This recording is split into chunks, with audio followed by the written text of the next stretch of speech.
안녕하십니까. 권순장의 브릿지 권순장입니다. 오늘은 여러분들이 처음 보시는 저 사람이 누구지? 라고 하실 만한 분을 모셨는데요. 제가 삼고처절을 해서 모셨습니다. 먼저 자기소개 좀 부탁드리겠습니까? 네, 안녕하세요. 증시각도기 시청자분. 저는 스마트 부동산 아카데미 대표 박지훈이고요.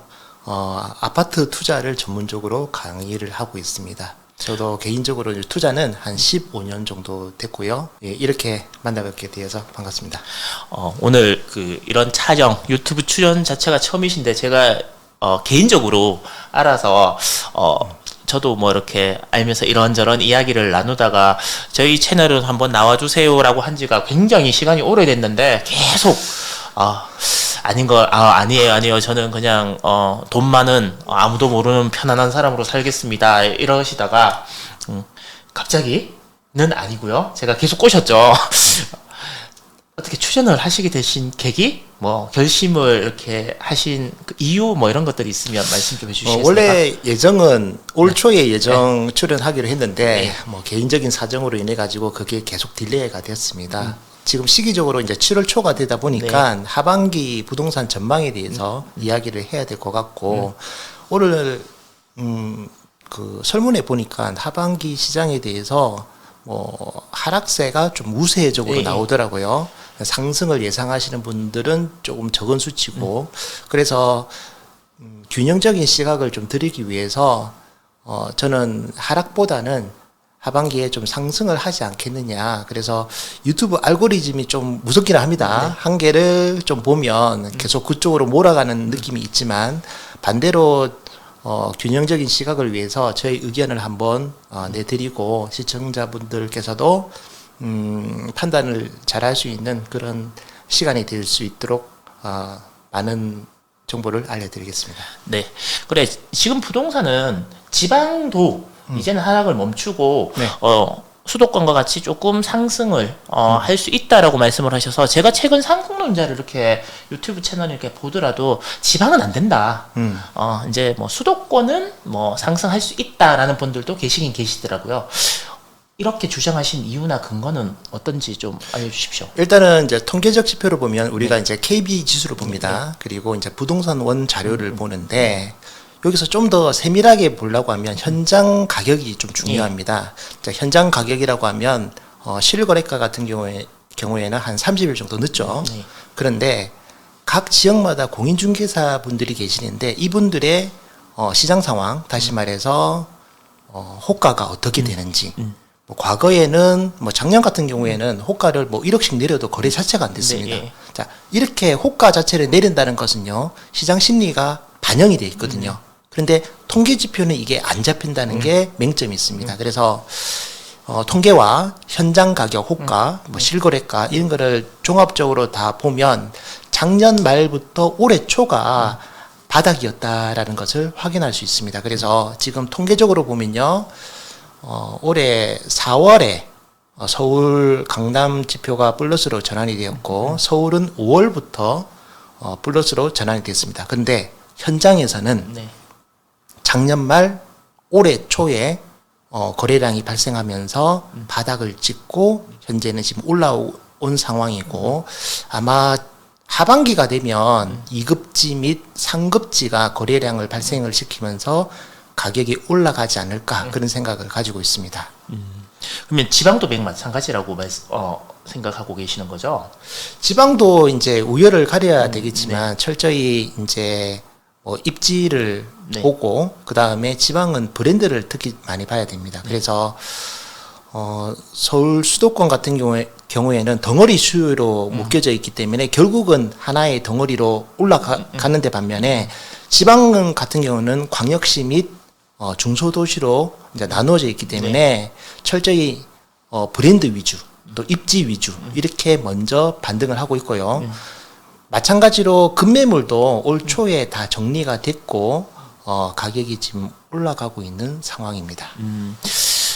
뭐 일부에서 아니면 하락론을 지금 대세는 뭐냐면 거래량이 네네네. 뭐 사실 지금은 좀 늘었다라는 건 완전 바닥에서 조금 는 거지 네네. 예전에 평균 거래량에 미치지 못하기 때문에 네네. 그걸 가지고 거래량이 늘었다라고 하면서 호도하는 부분들은 잘못된 것이다 네네. 라고 얘기하시는 분들이 계시거든요. 네네. 그리고 결국은 이런 것도 데리켓 바운스 뭐 주식도 안 좋다 그러면 계속 떨어지다가 한 번은 바닥을 치고 이렇게 죽은 고양이가 바닥 치고 올라오듯이 그렇게 오르는 것인 것처럼 지금도 거의 데드캣 바운스 정도로 보는 게 맞지 않겠느냐.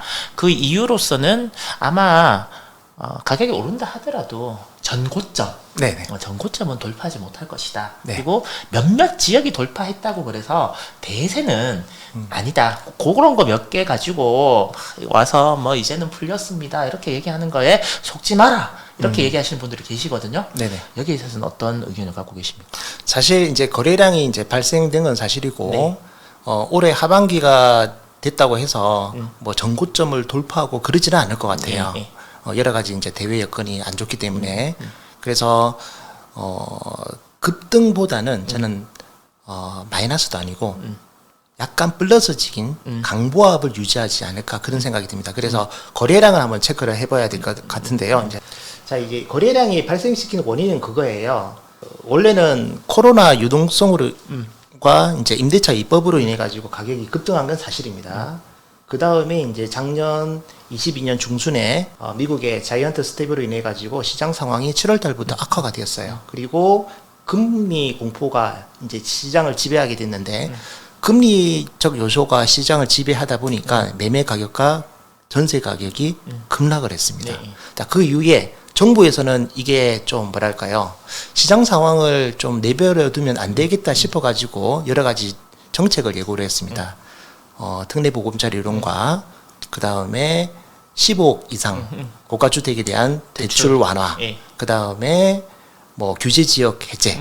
이렇다 보니까 시장의 온기가 돌기 시작했습니다. 그래서 여력이 있으신 분들은 가격이 급락을 하다 보니까 매수에 이제 적극적으로 가담을 했는데 가장 크게 기여를 한 게 저는 특례 보금자리 이론이라고 생각합니다.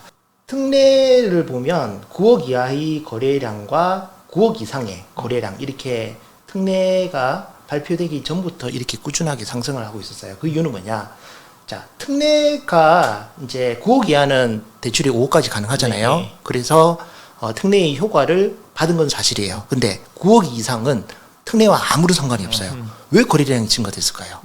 아무래도 금매가 소진으로 인해 가지고 수요자가 매수에 적극적으로 가담을 했기 때문에 그렇다라고 볼 수 있습니다. 그래서 뭐 어떤 분들께서는 특례가 끝나면 어떻게 되냐, 한시적으로 상승하지 않느냐라고 하는데 특례가 끝나면 심리적 개선이 상당하기 때문에 추가적으로 2급지 및 3급지가 거래량을 발생시키면서 가격이 좀 올라가지 않을까 그런 생각이 드는데, 한마디로 말해서 특례는요 번개탄이에요. 우리 캠핑 가면 장작에 불 붙이면 불 안 붙잖아요. 예, 잘 안 붙죠, 처음에는. 그런데 번개탄에 불 붙이면 잘 타고 옆에 장작에 불이 붙는데, 그러면 번개탄 꺼지면 불 꺼집니까? 그렇죠. 그 안에 연탄이 이제 좋아야 되는데, 네네. 연탄이 이제 새 거 있고 연료가 이제 공급이 돼 있으면 이제 그 불 붙이는 효과는 번개탄이 있는 거죠. 그렇죠. 근데 반대로 얘기하면 금방 사그라지는 거 아니냐. 그 불 못 붙이고. 네네. 원래 연탄에는 불을 못 붙이고 번개탄만 확 타다가 번개탄은 이제 소실되고 연탄불에는 불이 못 붙는 거 아니냐라는 이제 걱정, 우려 뭐 이런 부분들을 이제 하시는 거죠. 네, 맞습니다. 예. 박 사장님 거기 이제 불이 붙일 수 있다라고 말씀을 하시죠. 저는 이제 특례 보금자리론으로 이래 가지고 번개탄이 불을 붙였고, 네. 뭐 옆에 있는 장작이 마른 장작인지 젖은 장작인지는 모르겠습니다만은 마른 장작이라고 저는 생각을 하고, 네. 또 정부에서도 오늘 최근에 이제 임차인의 보증금 반환을 위해서 DSR 집주인의 이제 DSR 완화를 시켜서 보증금 반환을 좋게 하는 그런 정책을 냈습니다. 그래서 하반기에 이게 또 키포인트가 될 것 같아요. 원래 역전세로 인해 가지고 집주인이 집을 원래 팔아야 되잖아요. 근데 임차인을 위해서 보증금을 온전하게 돌려받기 하기 위해서 집주인에게 예외적으로 보증금을 반환받게 대출을 좀 해주겠다. 자, 주 목적은 임차인을 보호하는 거예요. 네. 근데 결과로는 어떻게 되죠? 임차인이 집을 팔아야 되는데 네. 안 팔아도 되게 만들었단 말이에요. 그래서 시중에 매물이 좀 증가를 하고 있습니다만은 이런 정책으로 인해 가지고 오히려 매물이 들어가는 효과가 나지 않을까 그런 생각이 듭니다. 안 그래도 그 하락을 주장하시는 분들이 이제 올해 네네. 가을에 2년 전 최고점에 네. 전세 계약을 하셨던 분들의 만기가 돌아온다. 네네. 만기가 돌아오고 그 부분들을 이제 집주인이 뭐 서울 서초 뭐 이런 데는 뭐 많게는 한 7억 정도 요즘 네네. 전세가 내려서 그 정도를 내줘야 되고, 안 그렇다 하는 지역도 1, 2억 정도 이상은 집주인이 이제 내줘야 되는데, 이런 부분들은 매도를 부를 것이고, 매도가 매도를 부르는 이런 하락이 있을 것이라고 했는데, 가장 최근에 이제 요 부분에 대해서는 정부에서 이제 대출을 해줘서 이제 그걸 상환할 수 있도록 조금 이제 전세금을 반환할 수 있도록 해준다 그랬는데, 결국 폭탄 돌리기 아니냐. 결국 터질 것인데 네네. 더 크게 터지는 거 아니냐라는 우려를 또 하시는 분들도 있거든요. 네네. 이미 뭐 자기가 사실 뭐 자본주의 사회에서 본인이 스스로 책임져야 되는 부분을 나라에서 계속해서 뭐 이런 식으로 보호하고 또 뭐 대출을 더 연장해주고 뭐 이렇게 하다 보면 결국 어느 시점에서는 터질 것인데, 사태를 점점 더 키우는 거 아니냐라는 뭐 그런 부분들이 걱정이 되긴 하거든요. 네네. 박 대표님은 이 부분에 대해서는 어떻게 생각하십니까? 일단은 역전세에 대해서 이제 네. 질문을 해주셨는데요. 우리나라는 뭐 가계부채가 세계 1위죠. 네. 일본은 정부 부채가 1위고, 네. 중국은 기업 부채가 1위입니다.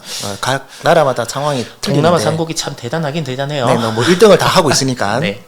자, 근데 여기서 중요한 점은 모든 리스크는 항상 존재했다는 겁니다. 그래서 이번에 하락은 이제 금리적 이슈가 크고, 이제 가계 부채에 대한 리스크는 나중에 좀 터지지 않을까 이제 생각되는데, 이제 역전세에 대해서 한번 말씀드리면, 이제 주장하시는 주요 포인트가 그겁니다. 강남에 만 세대가 입주를 하면 물량 폭탄으로 인해 가지고 전세가가 무너지면서 매매가도 내려간다라는 주장이 있고요. 그 다음에 이제 역전세 문제인데, 전세 자금 대출 규모가 가장 컸던 게 21년 하반기와 네네. 22년 상반기입니다. 네네. 그래서 2년 도래되는 올해 하반기부터 혹은 내년 상반기에 이 물량이 집중돼 있거든요. 그로 인해 가지고 대부분의 사람들이 하반기는 아무래도 이러한 역전세 문제로 인해 가지고 2차로 추가 하락을 하지 않겠느냐 그런 생각을 드는데, 우선 첫 번째로 볼게. 자, 1만 세대 입주량이 과연 이게 폭탄이냐 아니냐를 한번 봐야 될 것 같은데요. 과거 사례로 보면 2008년 금융위기 때 리센트, 파크리오, 잠실 엘스가 입주를 했었습니다. 물량이 상당했죠. 근데 상황이 어떻게 되냐? 금융위기를 맞고 입주를 했습니다. 그래서 추세적으로 시장 상황이 하락을 할 때 물량이 폭탄이 터진 거고요. 거기다가 동탄 1신도시, 네. 그 다음에 뭐 판교, 예. 요런 게 이제 복합적으로 물량이 덮치다 보니까 가격이 이제 급락한 것은 사실입니다. 또 두 번째, 2018년 12월에 헬리오시티 9,510세대가 이제 입주를 했죠. 이때는 당연히 시장 상황이 안 좋았어요. 네. 18년 9.13 대책으로 인해 가지고 시장 심리가 급속도로 하락을 하고 있는 상황에서 이제 하락이 이제 지속이 되었는데, 또 당시 또 이동탄에 또 입주 물량이 또 누적되다 보니까 복합적으로 이제 하락세가 지속이 됐습니다. 그래서 동탄 이 신도시 같은 경우에는 당시 호수 무형의 84제곱 전세가가 1억 5천이었어요. 말도 안 되는 가격이 형성이 되었죠. 이렇게 해서 복합적으로 이제 물량으로 인해 가지고 하락을 많이 했는데, 자, 그러면은 지금은 앞으로 입주하는 게 원밸리가 이제 8월 31일부터 입주를 하고, 내년 1월에 입주하는 DH 퍼스트이어 아이파크 디퍼아라고 하고, 아니면 개포 아이파크라고 합니다. 이게 6,770세대가 입주를 하는데, 이러한 물량 폭탄으로 인해 가지고 하락을 하지 않겠느냐 그런 걱정을 하고 있습니다. 자, 그러면은 잠실 엘스를 한번 보도록 하겠습니다. 5,678세대고요. 2008년식입니다. 자, 제가 잠실 엘스가 21년 하반기에 네. 전세가 거래된 게 총 171건이 있더라고요. 자, 역전세가 지금 시세가 전세가 84가 10억 5천입니다. 몇 프로가 10억 5천보다 높다고 생각하세요? 15억 5천보다 그 21년 그 가을 그리고 네. 그 22년 상반기에 거래된 게 네네. 한 2, 30%? 20, 30%? 네. 네. 지금 21년 하반기에 거래된 것 중에서 10억 5천 이상으로 이제 거래된 게 171건 중에서 네. 한 38%가 그렇습니다. 30%. 네. 그러면 15억 5천보다 낮게 거래된 게 62%고요. 네, 네. 그럼 좀 심하게 네. 13억 이상 거래된 게 10%입니다. 네, 10%. 자, 다시 말해서 38%는요. 역전세가 물량이고 네, 예. 62%는 오히려 보증금을 올려줘야 됩니다. 만일에 하반기에 역전세가 문제가 되려고 하면 2년 전에 거래했던 거래 금액이 현재 시세보다 한 70%, 80% 높아야지 아마 그게 역전세 문제가 발생하지 않을까라는 생각이 드는데 물론 역전세는 벌어질 겁니다. 그런데 그 여파가 좀 완충되지 않을까. 내려야 되는 전세금과 올려받을 전세금이 서로 완충되지 않을까. 그런 생각이 듭니다. 그래서 잠실 엘스가 그렇고요. 자, 그 다음, 요 보시면 또 체크할 게 뭐냐 하면, 자, 23년 현재 10억 5천이고요. 네.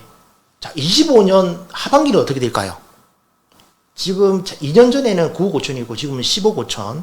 하반기도 보수적으로 15억 5천으로 생각하면 1억이 오른 거잖아요. 네. 25년 하반기가 되면 또 어떻게 될까요? 지금 그러니까 전세 가격은 조금씩이라도 오를 수밖에 없다. 오를 수밖에 없는 거죠. 자, 지금 리스크가 25년 1월 달에 둔촌주공 12,000세대가 입주합니다. 그리고 서울, 인천, 경기권이 25년부터 과속 물량으로 진입을 합니다. 그런데 25년 하반기가 되면 둔촌주공이 입주가 마무리가 돼요. 물량도 없어요. 그렇게 되면 자연스럽게 현재 10억 5천보다는 좀 더 상승하지 않을까 그런 생각이 들고 그 다음에 이제 두 번째로 보면 개포 자이 프레지던스 강남구에 있고요. 3,375세대 지금 입주했습니다. 올 초에 요 전세 보시면요. 표 보시면 1월 달에 10억이었고요. 자, 2월 달에 10억 5천. 최저가가 7억이었습니다. 대출이 있어서 7억인지는 잘 모르겠습니다. 그리고 3월 달에 11억. 4월 달에 12억. 최고가 13억 5천. 계속 오르고 있네요. 5월 달 13억. 그다음에 직전 달인 6월 달에 13억이었고 평균 최고가는 13억 5천이었습니다. 자, 그러면은 올 초에 입주하는 아파트 단지인데 불구하고 전세 가격이 꾸준히 상승하고 있다는 거예요. 자, 그러면은 여기서 중요한 게 뭐냐? 원베일리가 8월 달에 9월 달에 본격적으로 입주하고 내년 디퍼아가 이제 6,770세대가 입주를 하는데 과연 시장 충격이 있을까? 제가 말씀드리고 싶은 것은요. 이미 역전세가 작년 말부터 진행이 되었고 네. 지금 현재 역전세를 해결하고 있는 과정이다. 다르게 말하면 역전세라는 것은요. 올 하반기에 그냥 어느 순간 다가오는 게 아니에요.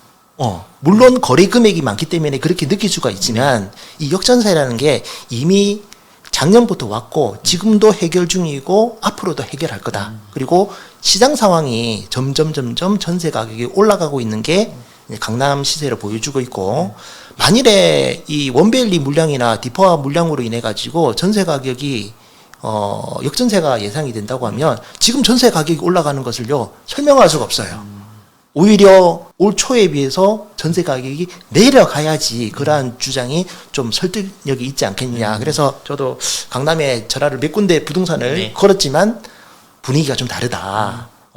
그래서 뭐 조심스럽지만 올 초와 같은 충격은 없지 않을까 그런 의견을 주시고 저도 거기에 동의를 합니다. 그리고 너무 강남만 그런 거 아니냐. 네, 그 그러면 얘기를 제가 지방에 하려고 한번 해보자. 네. 자, 표를 보시면 대연 롯데캐슬 레전드 부산 남구 대연동에 있습니다. 2급지입니다. 자, 3149세대고요. 2018년식입니다.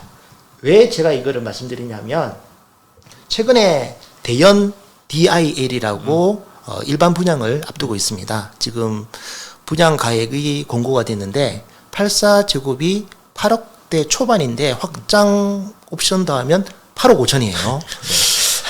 좀 가격이 조금 사악하기는 한데 좀 4세대 아파트니까 뭐 수영장 있고 뭐 스카이 라운지 있고 또 역에도 가까웠고 그러니까 요걸 이제 표본을 삼고 그 건너편에 있는 대연 롯데캐슬 레전드를 봤는데 표를 보시면 2021년 상반기에 그때 이제 전세 가격이 많이 올랐죠. 4억 후반이었습니다. 전세 가격이. 그런데 23년 상반기 올 초에 네. 2억 후반에서 3억 초반이었습니다. 자, 그러면 좀 내렸네요. 많이 내렸죠. 네, 역전세가 이루어졌죠. 자, 지금 현재 3억 5천 원입니다. 다시 말해서 한 5천 정도가 올랐죠. 네. 자, 25년 상반기는 아무래도 좀 더 올라가지 않을까 그런 생각이 들어요. 그래서 이 역전세라는 문제가 이미 작년 말 올해 초에 그 가격 금리적 압박으로 인해 가지고 가격이 이미 반영이 되었고 지금은 또 역전세가 해결되고 앞으로도 역전세 문제가 있지만 잘 해결되지 않을까 그런 생각이 듭니다. 갑자기 이제 미국이 금리 인상을 막 급격하게 시작을 하면서 사실 모든 여파들이 이제 미쳐지고 있는 거지 않습니까? 네, 맞습니다. 부동산 네. 쪽에. 네. 한국은행도 지금 먼저 올려갖고 먼저 멈춰서 계속 버티고 있는데 미국 계속 이렇게 올리고 이러면 안 올린다는 의견도 많지만 결국은 이 금리라는 게 낮은 수준에서 멈춰져 있는 상황이 아니고 어떻게 보면 조금 더 오를 수도 있는데 과연 이런 금리 상황에서 이자 부담을 대충 제가 알아보니까 한 5% 정도 이자를 부담을 해야 된다라고 얘기를 하더라고요. 일반적인 신용도를 가지고 있는 사람들은 이 비싼 부동산을 그 정도의 대출을 끼고 샀을 때 버틸 수 있겠는가? 전 국민이 경기도 이렇게 별로 안 좋은데 네네. 라고 하는 구조적인 걱정, 의문 이런 것들이 있거든요. 그 부분에 대해서는 어떤 의견을 갖고 있어요? 사람들이 어떤 얘기냐면 너무 비싸다. 월급 받고 진짜 한 20년 동안 안 쓰고 안 모아야 살 수 있는 아파트 가격은 문제가 있는 거 아니냐라고 네네. 하는 근본적인 의문이나 질문들을 가질 수밖에 없거든요. 보통 이제 PIR을 예. 많이 보시잖아요. 이제 뭐 서울이 이제 과거에는 급등했던 시절에는 뭐 한 예. 18배, 뭐 지금은 좀 14배, 13배로 좀 내려왔습니다만은 주택이라는 게 그런 것 같아요. 내가 안 먹고 안 써가지고 20년 돈 모아가지고 집을 사는 게 아니잖아요. 만일에 그 10억짜리 주택에 살고 있으면 어떤 분은 대출이 있을 거고 대출이 없으신 분도 있잖아요. 네네. 그러니까 그러한 수요가 상급지로 가면서 한 13억짜리 집으로 이동을 하면서 대출을 좀 내고 그렇게 주거를 이제 상급지로 이동을 하는 거죠. 네. 다시 말해서 내가 15년 동안 돈 모아서 이동하는 게 아니라 기존에 모았던 자산을 토대로 해서 상급지로 계속 옮기기 때문에 PIR 같은 경우에는 솔직히 이제 수치적으로 의미가 있는 거지 이거를 절대적으로 부동산 투자에 적용하기는 좀 어렵다 이렇게 말씀드리고요. 자, 금리와 이제 부동산의 상관관계를 좀 보면요. 작년까지는 금리가 이제 크게 영향을 미친 게 사실입니다. 그로 인해 가지고 이제 매매 가격과 전세 가격이 많이 내려갔는데요. 자, 지금 기준금리가 3.5%죠. 이제 미국은 5.25이어서 이제 1.75의 격차를 벌이고 있습니다. 그래서 금리가 과거에 비해서 많이 올라간 것은 사실입니다. 네. 그래서 이게 금리 수준에서 집값이 올라갈까 내려갈까 이것보다는 사실 금리라는 게 상승할 때 경기가 좋기 때문에 이 과열을 시키는 역할을 합니다. 네. 그래서 일반적으로 금리가 꾸준하게 상승을 하면 자산 가격이 조금 우상향하는 경향이 있고요. 네. 금리가 꾸준히 하락을 하면 뭐 자산 가격도 꾸준히 하락하는 경향이 있습니다. 그런데 금리를 급등을 시키면 금리적 공표로 인해 가지고 자산 가격이 급락을 하고 네.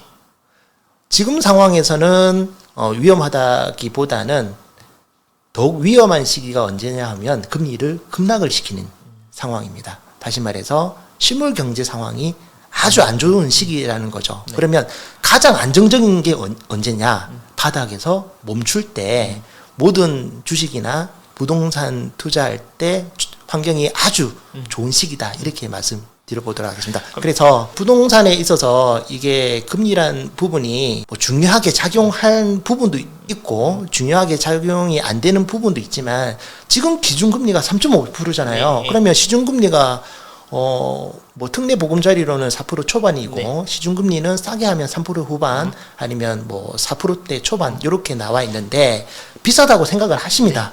저도 동의를 해요. 근데 부동산 투자는요, 심리적 지배가 가장 심한 것 같아요. 무슨 말이냐?